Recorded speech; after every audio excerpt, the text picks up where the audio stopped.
or good evening. My name is Ronnie Shoemaker. I'll be the moderator of this session. I want to welcome everyone to Phys Ed Summit of the ESPE chat. This summit is designed for the elementary physical education and it provides quality physical education for every child. We are an offshoot of the original Phys Ed Summit, and we are very thankful for their leadership in developing the summit through their guidance and helping us develop our summit. Please remember that we are relying a lot on technology during this session. If someone does not if something doesn't seem to be working correctly, please be patient, and we will start a room over, and we'll send out those links through Twitter. Your presenter today is going to be Ben Launders, and he is a K-12 certified physical education teacher, and he is his ninth year in teaching. He's completed his national boards in physical education, and he also has his master's in education as well as educational leadership. He runs a resource website for PE teachers called the PEspecialist.com. He has created this presentation to help you save time, manage your kids and classroom for more effectively, and become a more effective teacher. Feel free. That's me. All right. Are you ready, Ben? I'm ready to go whenever you are. All right. I'm ready. Cool. All right, friends. Well, thank you, first of all, for coming out. It means a lot that you're showing up on your own time. And I've got a good presentation for you. Please make sure that you chat in on the Tozzle page, and then Ronnie will let me know if you guys have any questions or you want me to stop or explain something. And I try to move quick because I have a lot of slides. And let us know if the video or the audio is not working. And I'm going to test this screen share real quick and make sure that you guys can see me. Is that working, Ronnie? Okay, cool. All right, well, here we go. All right, this is a presentation that's going to be on Phys Ed Hacks, and we're going to try to focus on how to save time and teach quality PE. If you guys want to catch me on Twitter, you can find me at the PE Specialist or on my blog, thepespecialist.com. First, a little bit about me. I teach at a school called River Springs Elementary. It's located around Columbia, South Carolina. You might have seen us on the news lately with all the rain that we're getting. And run a blog, like I said before, the PE Specialist. Down there in the corner is my awesome family. It's my wife, Lauren, and my daughter, Ellery. She's a year and a half, and that's our first kiddo. And then over here in the bottom right is my awesome co-teacher, Marcus Nellums, and that's at a Jump Rope for Heart event at our school. Overview of this talk. First off, just want to say, like I tell my kids all the time, go ahead and pat yourself on the back. Thank you so much for being here. It means a lot that you guys are taking time out of your day. And I heard a presenter at this summer at the PE Institute talk about, he opened up the presentation by saying, where does the filler go to get filled? Where does the teacher go to get taught? And where does the giver go to get given to? And that kind of stuck with me. And, you know, as teachers, we're always giving and giving and giving all day long. And so this time that you're spending giving back to yourself by learning from other people is going to be really valuable in helping yourself become a better teacher. And I really hope I can give you some good tips and tricks, and you know, take what you like and trash what you don't like, because everybody has a different program. So everything that works for me might not work for you, but hopefully you find some valuable stuff. Get ready for the fire hose strategy. I'm just gonna go until Ronnie lets me know there's a question. Please let me know if I'm moving too slow or moving too quick, or you have you're confused about anything. I'll be happy to explain it. There are links and notes to all the resources that I'm going to talk about on the presentation and downloads on my blog. And there's a link on the Tozzle page to that page that you can go and see all the slides and notes and everything. And today we're going to be doing 4 sections of hacks. First hack is management. Second is teaching. Third, technology. And then the last would be equipment. All right. First up is management hacks. I am super OCD about how precious our time is in the gym with my kids. I only see my kids once a week for 50 minutes. And so, if we waste 5 to 10 minutes talking, that's like 20% of our time.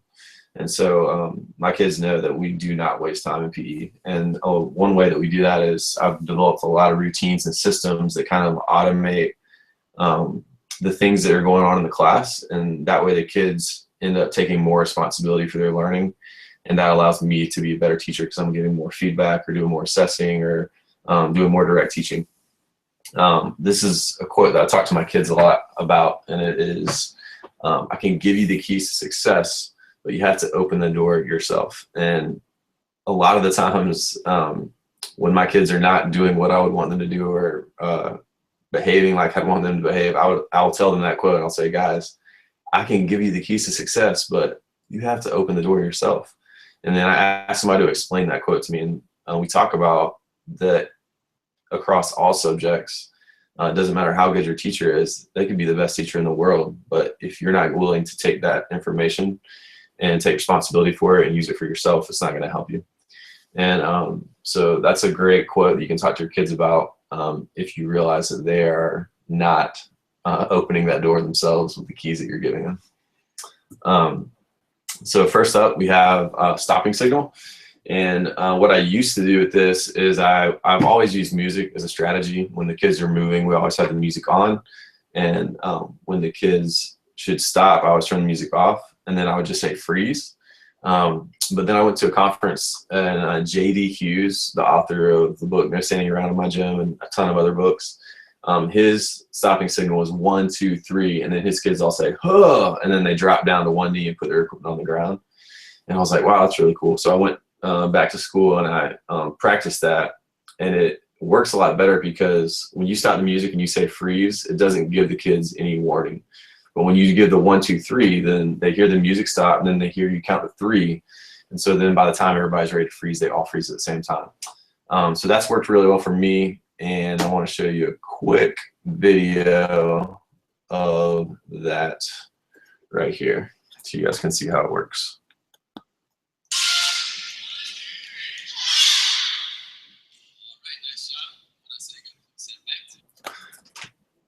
Could you see that, Ronnie? Cool. All right. So, yeah. Well, both screens are showing right now. Okay. All right, cool. So I should full screen it next time. So that's the stopping signal that we use, and it works really well because the kids, when they go down and say, huh, then it reminds everybody else that they need to freeze. So if you did not hear the stopping signal, you'll hear everybody else. Also, we do something called home-based spots, which is allowing your kids to have assigned spots in the gym, and it's great for check and roll and stretching out, especially at the beginning of the year when you're trying to learn names. One of the teachers that I was a student teacher for had this idea, and she would put tape down on the ground, and it's essentially the same idea, except the way we do it is I have a 1, 2, 3, and a 4 sign on the wall. And then I have A, B, C, D on the opposite or on the perpendicular wall. And so then if kids have a number and a letter, that lets them know where their spot should be. And so it's an easy way without having tape on the ground. It's always coming up. We just leave the numbers and letters up on the wall all the time. So if you're not doing home-based spots, stopping signal, highly recommend those 2 strategies. The next one is a shoes, timeout, and injury form. And this is something that I created because at the beginning of class, I just would always have somebody coming up to me when I'm trying to get the class going and being like, hey, Mr. Lanners, I forgot my shoes. They were at my mom's house, and I was staying with my dad this weekend. And or they would have some kind of injury that they needed to explain to me. And it would just keep me from getting the class going. So I wanted something that would give those kids some way to record that, whatever happened, if they were injured or they didn't wear the right shoes, without me having to give them my attention. And so this form, we just leave it on the wall. And as soon as kids come into the gym, if they have something going on, they just go and grab that. They don't even come and talk to us. And then once we get the class going, we'll go over there and check with them and see what's up. And then this form also is a good parent communication tool because kids will take this home and get it signed and bring it back. And so that way I know that I'm not having to follow up with parents. I know that kids are taking that home and showing their parents, so their parents know that they didn't wear the right shoes. and then they get reminded about what their PE day is. Also, if you're in the middle of teaching and you send a kid to timeout, which we don't really use that much because I don't send a lot of kids to timeout, but a few times that I do, it's nice to be able to say, hey, go over there, grab that form and explain what just happened. And then their parents obviously will sign that as well, so they're aware of whatever behavior problems you have. We just hang those on the wall with command strips, and that has worked really well. There's a download on the link on the top of the page, so you can check those out if you want to. The next one is called the conflict corner. This is a really awesome strategy. I originally got the idea of this from that same conference with the stopping signal. JD Hughes was presenting, and he has a strategy called the work it out corner, and it's a little bit shorter than this. It's like maybe 4 steps, I think. But the concept was like, oh my gosh, it's so genius. And so basically the way it works is anytime the kids have a problem, instead of coming to tell you about it, they will just go over to the conflict corner, and they will try to resolve that problem by going through those 6 steps.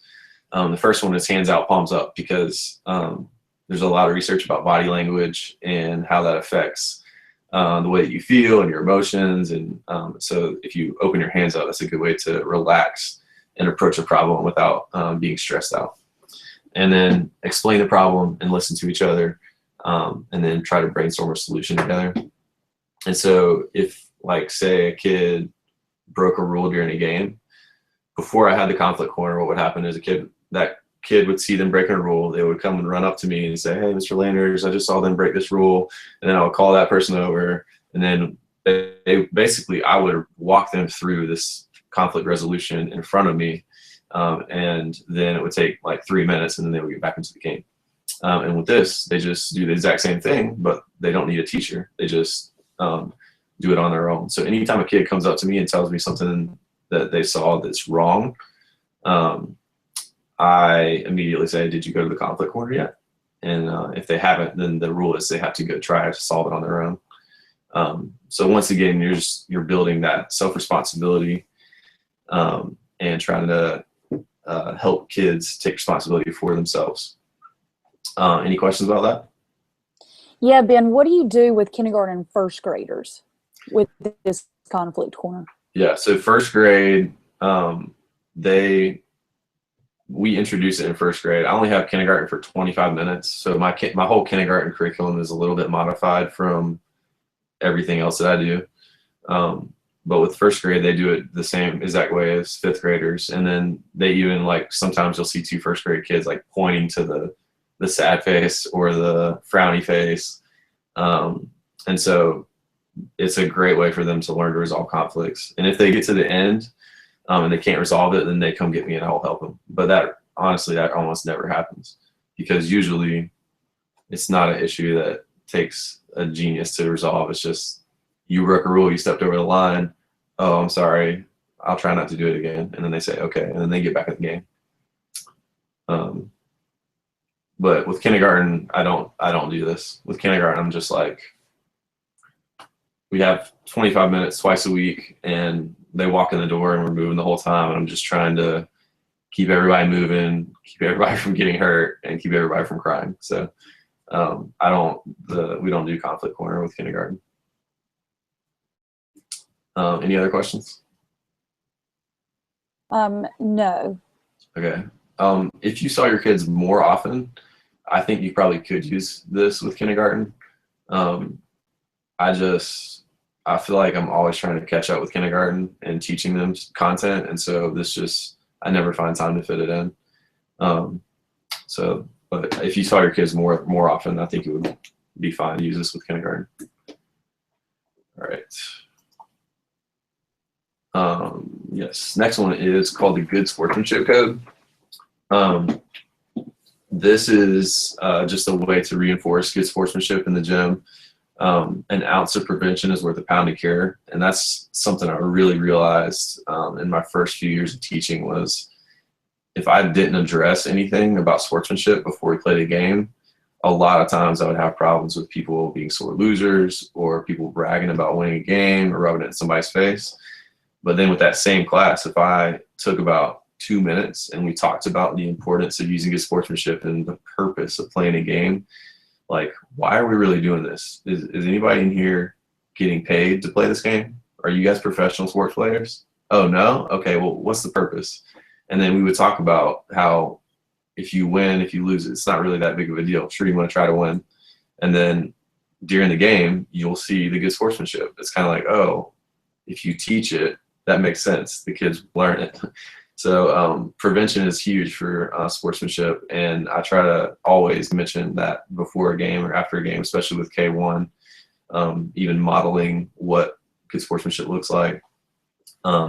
So at the beginning of the year, we'll go over this the first time we play a game, and then I don't even address it, but it's just a big poster on our wall. But anytime there's a poor sportsmanship conduct during a game, we immediately stop the game. I turn off the music.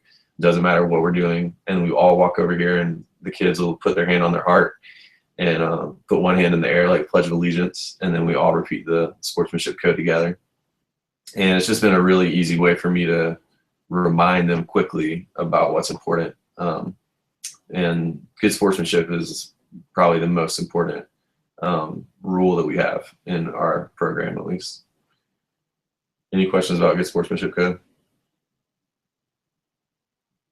No, but real quick, if I ask you to go to the conflict corner and you say, do you have the opportunity to say no? Good question. No, you do not. So if somebody refuses to go to the conflict corner, then they immediately come and get me, and I send that person to timeout, because that's not being a good teammate. If you're not willing to help somebody resolve their problem, then you're not using good sportsmanship. And so kids will never do that because they know that they go to timeout immediately. So if a kid asks you to go, then you always say yes, and you go over there and work it out. If you guys want to see a video of me teaching this to my kids, me and my co-teacher Marcus, we flip cammed at the beginning of the year, us teaching the conflict corner to students, and there's a link on the blog as well if you guys want to see that. Does that answer your question? Yes, it does, and I don't have any questions. Cool. Any others? All right. This is a daily self-assessment, and I'm sure most of you have probably heard Hellison's model of social responsibility in physical activity. Basically, the same exact thing we've been talking about, teaching kids to have responsibility for the things that they do. And this is something that my mentor teacher my first year did. And I was just like, this is such an easy way to get assessment into my lessons every day, because I was really struggling the first few years to do assessment because I was just like trying to learn how to be a teacher. And this is just an automatic way that on the way out of the gym, kids always self-assess themselves. And so the papers on the wall are 4 different grades that kids can get each day. And the bottom one, need more effort. A student would hit that if they went to timeout, or if they weren't able to participate, or anything like that. And then keep on trying would be if they got a warning, but they didn't have to go to timeout, or if they just know that maybe they didn't do their best. And a good job means you did everything you were supposed to do for that day. So good job is kind of like what they want to shoot for every day. We kind of talk about it as like a chocolate sundae. That's like the good job. It's like really good. And then the wow is a bonus challenge. So that's like getting the cherry on top of your sundae. It's like extra credit in PE class. And what we do is just give the kids a bonus challenge each day to hit the wow, so that they can show that they went above and beyond. Now, if let's say a kid completed a bonus challenge, but then they had to go to timeout, they wouldn't hit the wow. They would still need more effort. So you have to follow the rules to be able to hit the wow. You have to get everything and more. And good job means you did everything you're supposed to do. You're following directions, doing your 100% best. Keep on trying is like you could have done a little more, or maybe you got one warning because you were talking during the instruction or something like that. I'm going to show you a quick video of the kids on the way out as they are hitting the, let me get this earbud. hitting the assessment papers. So on the way out, they're just touching the grade that they get, and then I'm standing behind and watching as kids hit their grade.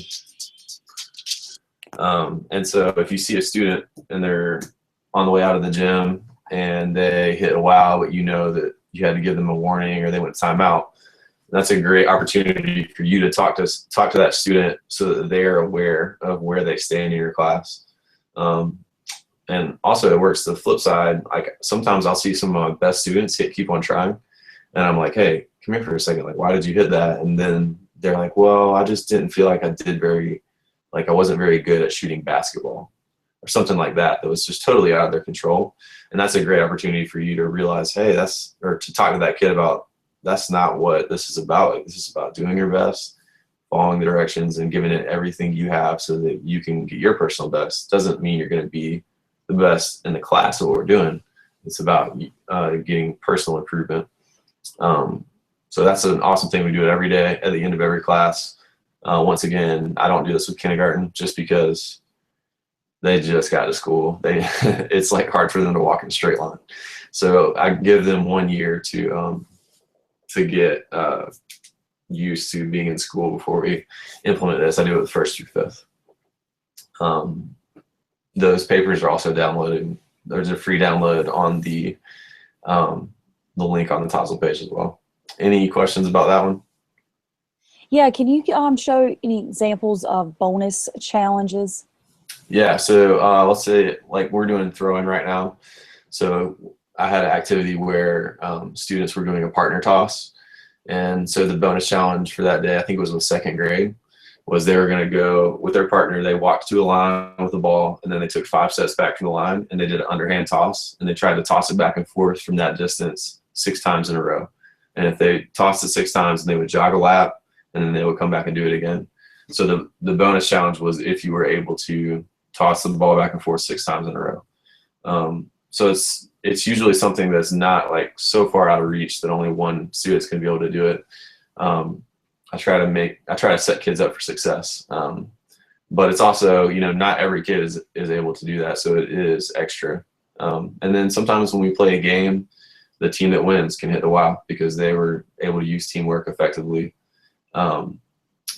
If you check out my hula hut relays, I posted a blog about hula hut relays. The bonus challenge that day was if your team was one of the first teams done during the relay. So I had 4 teams doing relays, and we did like 4 different challenges. And if your team was ever the first one's done, then you get to hit the wow on the way out because you're showing that you had good teamwork.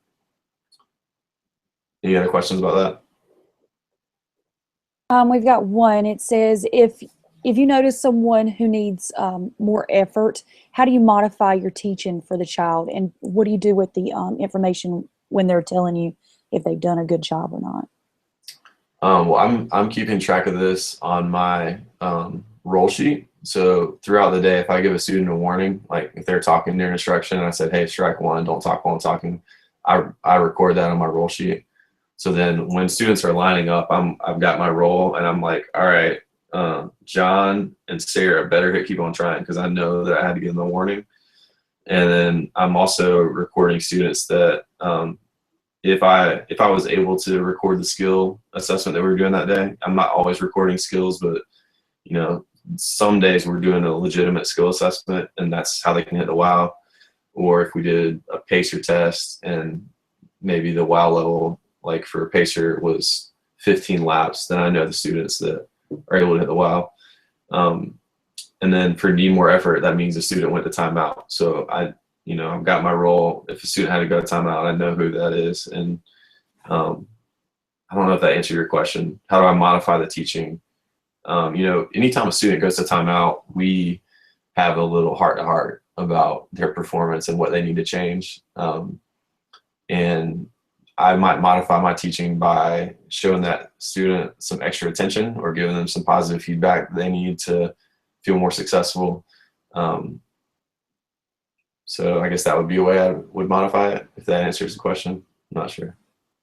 I think so. And that's okay. all. Cool. And then there's a lot of different ways you can do this. I've seen, I think Joey Fife had a blog about a pizza, and somebody did the same strategy, but the need more effort was just the empty crust. And then keep on trying was like the crust and the sauce. Good job was like crust, sauce, cheese. And then the wow was like a supreme pizza. So you can do it that way as well, having it more visual so kids can understand how that works. And then there's also a link to Kevin Tiller has a similar like 4-point grading rubric that you might want to check out if you're interested in trying this out. It's the guy that runs the Phys Ed review website. If you haven't seen that, it's a really cool website. All right, then this one is timeout, penalty box, and a refocus, and doing a self-time. So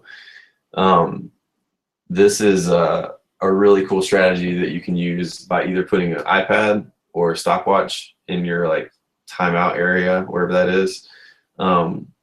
Or you can just have kids count Mississippis, which is usually what I do, because I just, why set up an iPad or a stopwatch if I can just make the students be responsible for themselves. And so the main way that I use this is during a game. If a student ever breaks a rule, then they must go to the penalty box. And that's not going to timeout. It's just like if we're playing a game and I stepped over a line when I was throwing and I wasn't supposed to, then I broke a rule. And so I have to go to the penalty box. And we talk about how that's the exact same in sports, you know, or in real life. If you speed on the road, you have to get pulled over and you get a ticket. And so students know that if they don't follow the rules of the game, it's not a big deal. They're not in trouble, but they still have to go to the penalty box. And so they'll usually count 60 Mississippis, except for kindergarten, we'll probably do like 10 Mississippis because they couldn't count to 60. And then they just come back into the game. And so it's been really great for me because I'm like watching the game and then I see a student step over the line and I'm just waiting to see if they're going to call themselves out. And then they like walk over to the bench and sit out and count to 60. And also it prevents you from, I'm sure probably everybody's had that experience where they had a student that was in timeout and then they started teaching and they totally forgot. And then they look back and they're like, oh no, like that kid has been sitting there for 5 minutes. And so this way you won't ever have a student being in timeout for a long period of time where you've forgotten about them or you just couldn't get back around to them to talk to them. And then once again, you know, do we see a pattern? All of these are just putting that responsibility on the students. And honestly, I think kids really appreciate that. And I think that they would rather be responsible for themselves. And as teachers, I hope that you would rather have your students be responsible for themselves rather than, you know, having to manage everything that they're doing. So that's a really cool strategy and works great, especially during gameplay. That penalty box idea has been really good for us. Any questions about that one?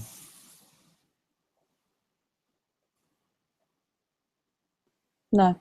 Cool. All right, I'm going to keep on going with student role attendance management. I'm still old school and I use paper and pencil for this, although I did go to a really cool session on using an app called iDocio. But for me, I only see my kids once a week, so it's just not that hard to keep track of everything, since I know the same kids come on the same day every week. And the clipboard is great when I have substitutes because then the substitutes have the role and they can make notes for me. And what I've done is made these codes to signify different things that happen. So like you can see the wall right there, those are my 5 days of the week. So each day has a different roll sheet because I have different classes on each day, but the kids only come once a week. So it's the same classes every Thursday, same classes every Friday. And then on the back, this, the one over here on the right, on the back of every clipboard, there's a weekly schedule so that subs can easily find it, and also so that I can just keep up with it because our schedule changes every year. So it's really hard for me to remember when classes are ending, when they're starting, especially at the beginning of the year. So it's easy for me to flip up and look at that in the middle of the lesson to make sure I have enough time. And then at the bottom of every roll is just a little like key that is kind of like what I was talking about before with the self-assessment. If a student was talking during instruction, then I would just write TWP in their little box. If they did it again, I would hit ×2, and then they would go timeout. And so that's just a way for me to keep track very simply of what goes on. We see a lot of students, and I just want to be able to back up my grades. If a parent comes to me and says, hey, why did my child not get, exceeds expectations, I want to be able to look at my role and say, well, it's because they wore flip-flops half the time, and then they also talked during every single lesson that we had. And so it's easy for me to back that up with data if I'm taking quick notes like that. And those are very doable during instruction for me to just run over, grab my clipboard, make a quick note, and then get back into teaching. Also at the bottom of the schedule, I have the recess schedule. And for me, that's important because I don't really have a good outdoor space except for the recess playground. And so I want to know if I have an activity that I want to take kids outside, I want to know when the playground's open. Because if kids come out to recess when I'm trying to teach, it's just totally disruptive and not worth it. So I'd rather just stay in the gym. Now, if you have your kids more than once a week, or you have a different schedule and you're not seeing them only once a week, I totally see where having your roles on your iPad and things like that would be beneficial. But for me, this is the way it works best. And then I'm transcribing them into PowerSchool, which is our grading system from this. And that's another reason why setting up iDocio or some other app to do roles and grades, for me, I'm like, I'm going to set all that up, but then I still have to put it from there into PowerSchool. So what's the difference in doing paper and doing an app? Although I am interested and open to better methods of this, and I would enjoy having all this stuff on my iPad if I found a good way to do it, but I just haven't yet. So that's how I do it. Also, one more thing. This is I don't think you can see any, you guys can't really see the pictures, but if you have an IEP or a 504, I summarize all my IEPs and 504s in like a few sentences. Like if it's like preferential seating or, I don't know, whatever your 504s or IEPs would be, I'll put a little asterisk next to the student's name. And then I just put a summarized IEP at the bottom. Obviously, if it's super confidential, you can't do that. But for subs, it's important for them to know, hey, this person needs some extra attention. And so I have those on each one of my classes. So when my classes come in for a substitute, they know if there's students that have an IEP or a 504 that they need to know about. So that's an easy way to do that as well. Does anybody have any questions about the management section before we move on? Real quick about behavior forms. If you send one home and they don't bring it back. Yes. So you're talking about the that orange paper that we have on the wall on the clipboard. Yes. Yeah. If they don't bring it back, then I'll call the parent. Okay. And definitely for behavior, if it was like tennis shoes, then I probably wouldn't. But if that parent contacts me and they want to know why their student didn't get a great grade, then I'll say, well, I sent you 3 forms home. You didn't get them because they told me that you signed them. And so that's just, it's a way to put, again, the responsibility on the student. So if a parent calls, you're like, hey, I gave them the form they're supposed to take it home and get it signed. But if it's a behavior issue, then I definitely keep track of it. We just have so many going home for shoes that it's kind of hard to keep track of. So usually if they bring them back, I take them. And if they don't bring them back, I just don't keep track of it well enough to know. And about how many students do you teach? We have a little over 600 at school, and I'm teaching either single classes or double classes, about 480 of those. Marcus, my co-teacher, is also at school 2 days a week. So he takes a good bit of kids as well. And then we have some classes together, so we're kind of both teaching those classes. Okay. That's it. Yep. So next up is our teaching hacks section. A couple quotes down there. They don't care what you know until they know that you care. I know I'm preaching to the choir on that one because you guys wouldn't be here if you didn't care about your kids and you weren't trying to make yourself a better teacher. But building that respect with your students is so important to be a good teacher and allow them to pay attention to you. And then I heard a guy named Jeremy Boone talk about this at one of the sessions I went to last year at a Phys Ed conference. And one of his things was the most important thing a teacher can bring with them every day is a smile. And I definitely agree with that. I think that, you know, every day when your kids walk into the gym, they should see you smiling, because it's such a great way to help them connect physical activity with positivity and fun. And so you can be a big part of that as a PE teacher. First up is knowing your kids' names. Hopefully all you guys know your kids' names. Now, I just told you guys I know everybody's name in the school, so I know about 600 names.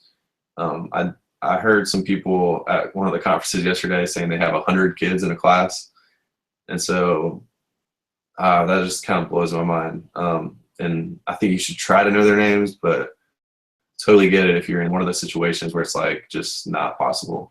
But I personally couldn't imagine teaching without knowing my kids' names, because I wouldn't be able to give feedback. I wouldn't be able to handle behavior problems and things like that. And also, when you're walking down the hall and you say, "Hey, what's up, Joni? How's it going?"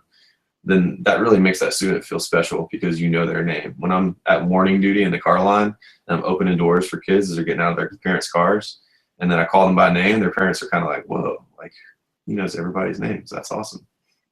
So I think you should make a big effort to do that if possible. Obviously, at the beginning of the year, it's tough because you're getting a lot of new kids. If you're elementary, kindergarten kids are coming in. And one IDSL this year from one of the ESP chat sessions was on the first day of kindergarten. I took iPad pictures of all the students with their name tags on, and then me and my co-teacher Marcus made Google Drive folders of each class, and each one had, you know, the 20 kids in the class with their name tags. So when you have a kindergarten class at the beginning of school, you don't know their names, but you can pull up Google Drive and look at the folder and scroll through them real quick and learn the names a lot faster. And then we shared that with our art and music, foreign language, and computer teachers as well, who were like, "Oh, this is great." So that's a great little hack to help you learn names. And then also having those home-based spots is great, because when you're stretching out, you can be playing some name games in your head and running through those names. Highly recommend doing that. Also, buy a yearbook and then review it the week before school starts is another helpful hack to try to remember names. Quick little points are, first is when I say go. Hopefully everybody's using that one. Like, I say that phrase probably 100 times a day. Before any activity where students are supposed to be moving, I always say, "When I say go, I want you to go to the yellow square." And then I wait. And if students start moving, then they slowly inch back. And then usually like half the class is moving, half the class is staying. They're like, "He didn't say go yet." So, you know, make sure that kids are not moving around while you're trying to give directions, because if they aren't going to hear the directions. And so stop and repeat those directions. I always start everything with "when I say go." Second one is separate management and organization. That's something that I did not do at the beginning, but I really quickly figured out that if I would get excited and I would explain how to do a game, and then I would get kids where they needed to be and give them their jerseys. And then by the time I got kids organized, it was like they totally forgot how to play the game. So make sure if you're doing any kind of organization before an activity, it needs to happen first. And then you teach the content or you demonstrate the task or the activity.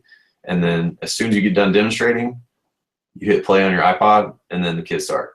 So you want kids to be able to begin the activity right after teaching, not after organizing, because they won't remember it. Always use music when kids should be moving. Man, I could not imagine teaching without music. If you're teaching outside, you can get one of those ion block rockers that Bluetooth to your phone or to your iPod, and it's battery powered, so you can just carry it outside. We have one of those at school, and it's really great for anytime we go outside. Another cool little thing that I've been doing the past couple of years is anytime we do a game or activity that's team-based, I'll explain it, and then I say, all right, you got 30 seconds to talk to your team before I start the music. And that just gives kids this like golden time to strategize and talk to their teams. And it's the like most fun thing to listen in on as a teacher, when you're just like hearing all these kids, just like all this learning and teamwork and everything that's going on. It just makes you feel like you're doing something right, even though, again, the kids are taking total responsibility. All you did was give them the time and put them in the situation so that they could actually use it. Before, I would just explain the game and say, all right, ready, go. And just giving kids 30 seconds. It's kind of that ounce of prevention is worth a pound of cure. Like that little time up front makes a huge difference when they get into the game because they're using their brains. And so that's a really fun strategy to use. If you're not doing that, I would definitely recommend it. Allow kids to choose their own teams when appropriate. If you need to split kids up so the teams are even, that's one thing. But a lot of times, especially when you're doing cooperative games and things, the way I'll do it is say, all right, 6 kids behind the cone, ready, go. And then they just all get behind the cone as quick as they can. So that usually leads to better teamwork because students are choosing who they want to be with. Bathroom and water fountain. The way that I do that procedure in my program is only when the music is on are they allowed to go. So if the music is off, that means we're either lining up or I'm teaching or we're going to home base, but they cannot go if the music's not on. So anytime a student comes to ask me, which if they come and ask me, they already didn't follow the rules, because the rule is do not ask me to go to the bathroom or get water. Just listen and see if you hear any music. And if you do, then you can go and get water. So if a kid ever comes to ask me, I just immediately say, do you hear any music? And if they do, then they go. And if they don't, then they say no. And then they do what they're supposed to be doing. So it's just an easy way, again, to put that responsibility on them so they're not always coming up and asking you and pestering you. Obviously, you might have emergencies where students need to go, and that's fine. But general rule, if the music's on, then that means you're not, or that means you can go. If the music is off, then that means you need to be listening. And then this last one is just kind of a mindset hack that I found to be a helpful way to think about discipline. And this was actually something that I got from a parenting thing that I went through when we had our daughter. And I was like, wow, that makes total sense. And the guy that was talking was talking about when you discipline, always start the phrase with, oh, no. And that just communicates to them that you're really sad that they messed up and you're on their side. And so for me, like that really helps out with kindergarten and first grade because you can get so frustrated sometimes. But to remember to say, oh man, you were touching that ball while I was talking. You got to go sit on the bench. That stinks. And to have that attitude of, man, I feel your pain. I am so sorry that you didn't follow those directions because I really wanted you to be in this activity. It's a great way to discipline kids because it lets them know that you're on their side. And then when you go talk to them about it, they're open to hearing what you have to say instead of saying, oh, don't touch that ball while I'm talking, or, what you really feel like saying, even if that's not the way that you feel, you might be frustrated in the moment. So that's just a quick little mindset thing that's helped me out when I'm disciplining kids at school. Any comments or questions on those? Yeah, you've got a lot of procedures, and we've got someone tuning in that has a lot of transient kids. How do you get those new kids to learn all the procedures? That's a great question. When kids come in, a lot of these are not going to happen every day. And so, like, if a new student comes in, I'll pull them aside. And when my kids get into the instant activity, I'm like, hey, this is how the instant activity works. This is what you're going to do when you come into the gym. And then I'll show them their home base spot so that when I send everybody to home base, they know where to go. And then, when we're playing a game, I'll, again, just pull them aside and say, hey, during the game, if you need to get water, go to the bathroom, just listen for the music if you hear the music. It is hard. It's hard to get those transient kids that move in the middle of the year. And if you have a lot of them, then it might be the kind of situation where they're doing something wrong that's against one of your procedures, and that's when you catch it, and that's when you tell them. So maybe you give them a mulligan and allow those kids to have one one mess up because obviously they didn't know because they're new. But yeah, that's tough. That's all. Okay, cool. Increasing the buy-in. This is something that's just a way that you can teach. There's a lot of studies that talk about when you say something, it helps you believe it. You've heard that phrase, fake it till you make it. And I've really tried to use that in my teaching a lot, especially at the elementary level. You can get kids to say anything. And so, I'm trying to get my kids to repeat the ideologies and the philosophies that I have in my program that I want them to believe. Even if they don't believe it, I'm still going to get them to say it. So, before we play a game, I'm always like, hey, everybody remember, it's just and the kids are like, a game. And so they all remember it's just a game, and it helps with that good sportsmanship.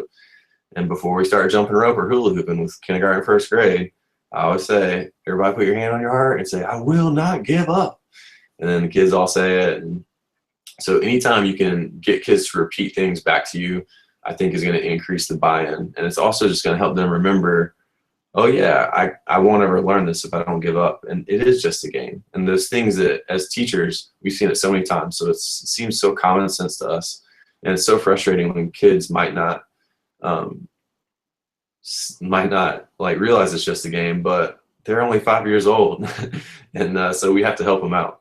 And then at the end of class, saying, oh man, because you ran out of time, is something that we started doing recently. Kindergarten, pat yourself on the back. Everybody say, nice job, self.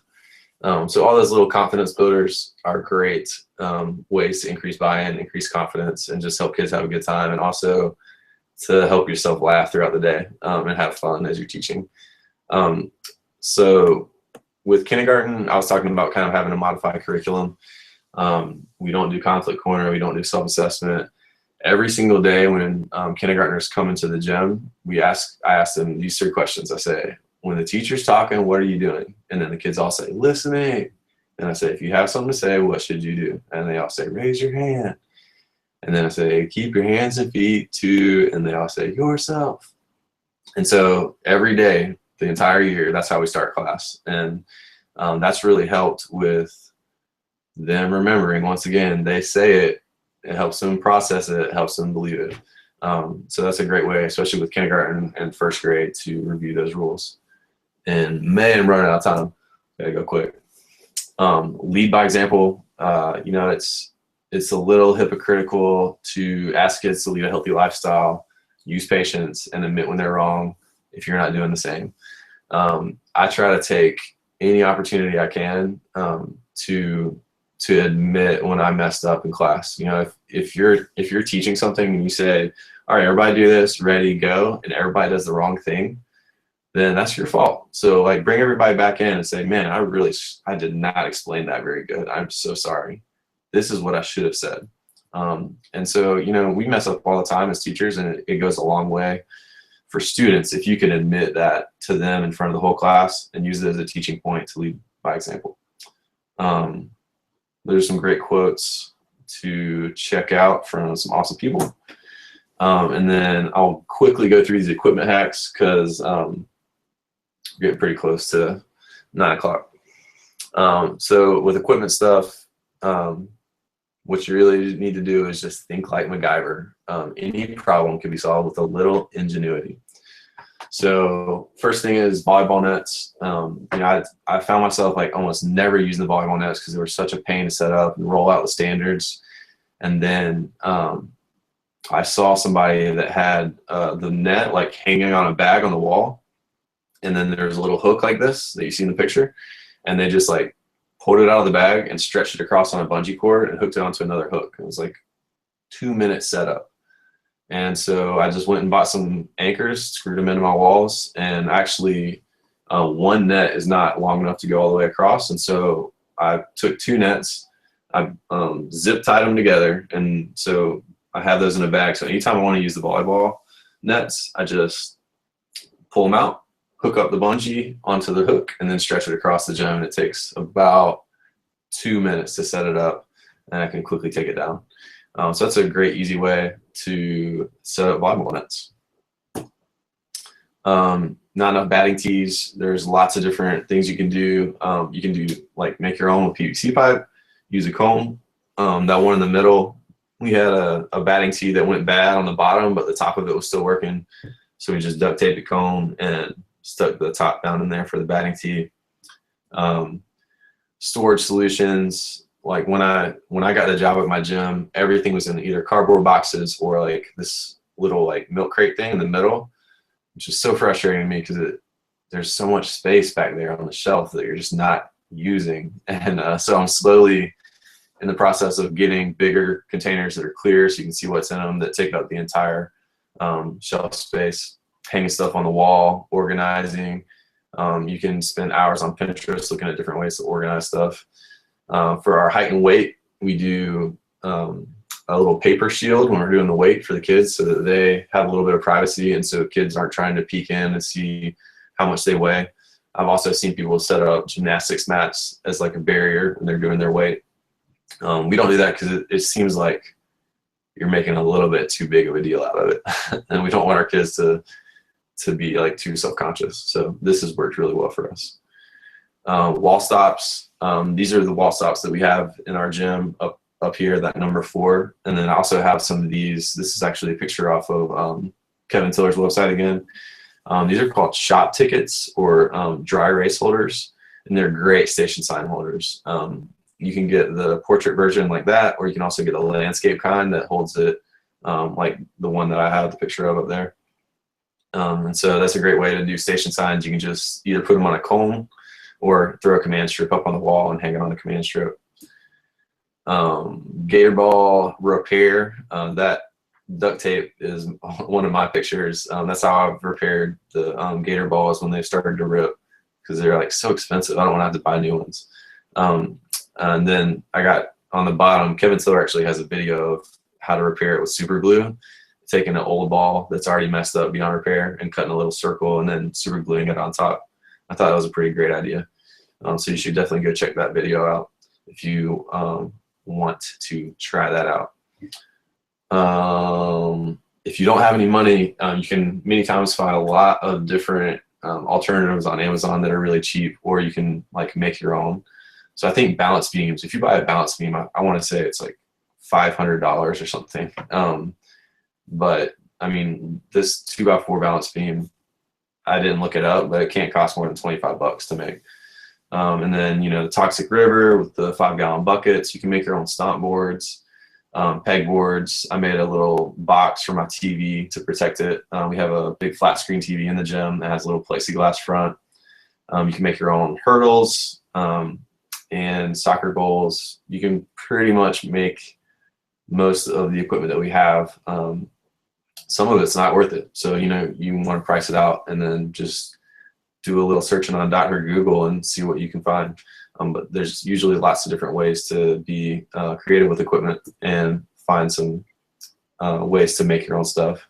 Also, you can use stuff that you already have to play games like cornhole, like the picture of that hula hoop and the deck ring. If you don't have cornhole boards, but you want to teach your kids the concept, you can just toss bean bags and try to get them to go into the deck ring, and that would be 3 points, or land on the hula hoop, and that would be 1 point. So like simulating a cornhole board. Or if you want to play can jam, you could just use 5-gallon buckets and a foam frisbee and do the exact same rules as normal can jam. If you don't know what can jam is, it's a really fun like frisbee yard game, and you can look it up. I have a link on the page, the Taza page. When you click on that link, there's a link to can jam rules, so you can look at that. And then bocce ball, you can use yarn balls in the gym, or any kind of ball really, and teach kids how to play bocce ball. So there's some quick examples of ways you can use alternative equipment. Some more bonus hacks, a little iPad mount that I did last year because I didn't have a legitimate iPad mount yet. I have all of my cones have numbers on them. I use them all the time. And it's just, you know, 1 page laminated duct tape. That's it for the cones. We use those with stations. We use them for Jump Rope for Heart, for field day, all the time. So that's a really good thing that I've used a lot. The bottom right, the hula hoops, you know, a lot of times those staples will kind of like start to pop up after a while. And if you just wrap some floor tape or electrical tape around it, it will keep the hula hoops from separating. And then this picture in the middle, if you haven't seen one of those, they actually do sell them like that. But you can make your own really easily with some PVC and a jump rope and a wiffle ball. So that's a fun game that you can play with a lot of kids where they're swinging the rope around and jumping over it. Or if you're doing a jump rope unit and you have a student that has a cast and they can only use one arm, that's a way that you can allow them to jump rope with one arm. And that's it for equipment hacks. Any questions on those? No, and you have 4 minutes. 4 minutes. All right, technology hacks. Show Me app. There's some links to some Show Me's I've done. It's just a really great way to give teachers instructions. iPhone panoramic. Before I would have to, when I was doing the lesson plan, I would want to keep track of my setup, and I would do like a picture diagram in Paint or Publisher or something like that. And then last year, I don't know why I'd never thought of this, but I just started taking iPhone panoramics to the gym and then copying those into my lesson plan. So then the next year I can just look at it and see exactly how I had it set up. So that's a really quick, easy one. Canned response is an awesome hack that you can use to save time for big events like Jump Rope or Heart and Field Day. And basically it allows you to you can save a template email like that one I have down there. That's one of my field day emails. So when parents email me, I can template that back to them and I don't have to write the same email over and over and over again. Plickers, I got a blog coming up on this. This is my first year using Plickers, but I really like it a lot. It's a great way to assess kids. So that's definitely a hack to allow your kids to take tests without using pencil and paper. And the way it works is you would ask a question like, what is the pacer test measuring?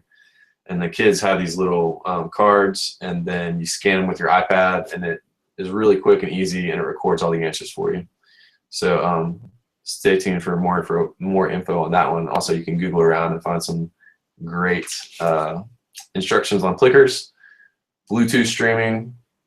Man, I'm so glad I don't have to use CDs anymore because they were always skipping. And we Bluetooth stream straight to our stereo using this little Bluetooth receiver. Also, it's great being able to use an iPad or iPod for music because if you start a new song, every time you start an activity, you can keep track of the time. So every time I look down at the iPod, that's how long my kids have been in that specific activity. So that's a cool way for you to keep track of your time. iTunes song hack. If you have a song that has like a long intro or a long outro, but it's a really great song and you want to cut out like the first 30 seconds, when you're in iTunes, you can click on options, and where it says start right here in the right, you can see that start 000. You can change that to 30 seconds. And then next time you play that song, it'll immediately start at 30 seconds. You can skip those slow intros. Putting pictures and videos on a USB. So instead of streaming YouTube videos, I put all my pictures on a USB, and that allows me to quickly bring them up, and I don't have to worry about Wi-Fi. And I use a program called, I think it's called YouTube Video Downloader, I want to say. There's a lot of different ways to do it. QR codes, I would refer you to Joey Fife and Jared Robinson because they both have some awesome stuff on using QR codes. And that's it, friends. The ultimate hack. Don't recreate the wheel. Get on Twitter, read blogs, buy books, go to conferences, and jump in on free online learning like you are right now. Just want to say thank you guys so much for spending time watching this. And if I can ever answer any questions or be of any help to you, please let me know. Thanks to the ESPE chat folks for setting this up because it's been a lot of fun.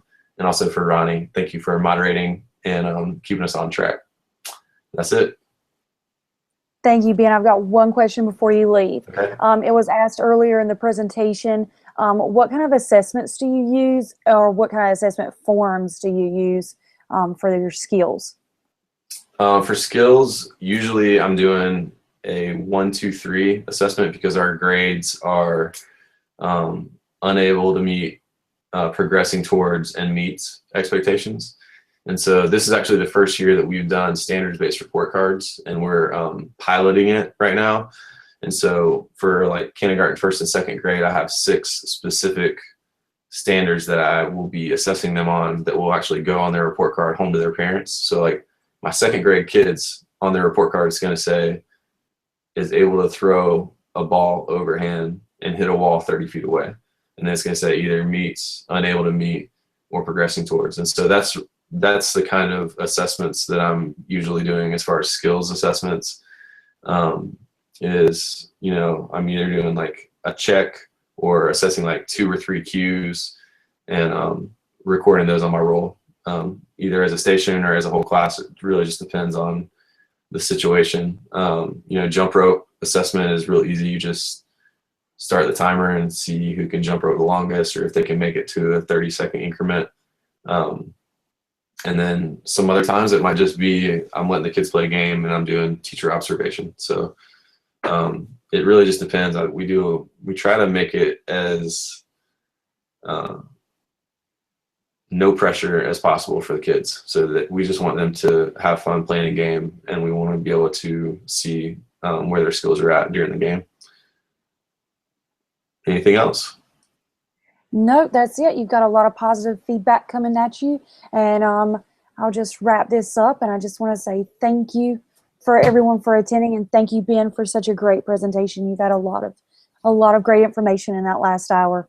I want to thank the Phys Ed Summit for team for your guidance and putting this on. And remember to get professional development. Make sure you fill out the link listed in the TOZL, and I'll make sure I repost it. And it's also on the ESPE Weebly chat. Thanks.